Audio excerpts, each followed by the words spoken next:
રેન્જના આઈજીપી શ્રી અશોક કુમાર યાદવ સાહેબના માર્ગદર્શન હેઠળ સુરેન્દ્રનગર જિલ્લાના એસપી સાહેબ શ્રી ભીમસુખ ડેલુ સાહેબની સૂચના અનુસાર સુરેન્દ્રનગર જિલ્લાની એસઓજીની ટીમ એનડીપીએસના જે પણ કેસ થાય છે તે અંગે બાતમી મેળવવા માટે સતત કાર્યરત હતી. આ સમય દરમિયાન એસઓજીના પીએસઆઈ શ્રી ગોહિલને એવી બાતમી હકીકત મળેલી હતી કે રાજેશભાઈ ઉર્ફે રાજુભાઈ ખવડ કે જેઓ પોતે સાયલાના રહેવાસી છે, તેઓ ખીટલા ગામના પામણ નામની સીમની અંદર પોતાના જે કબજા ભોગવટાનું જે ખેતર આવેલું છે તે ખેતરની વાડીની અંદર કપાસનું વાવેતર કરેલું છે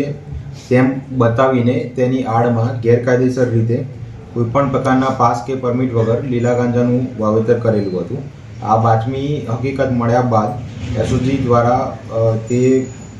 ઈસમ અને તેના ખેતર અંગે વોચ ગોઠવવામાં આવેલી હતી અને આ બાતમી અંતર્ગત રેડ કરીને લીલા ગાંજાના છોડ કુલ 180 નંગ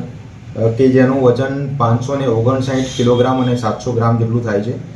કે જેની કિંમત ₹2,79,85,85,000 જેટલી થાય છે.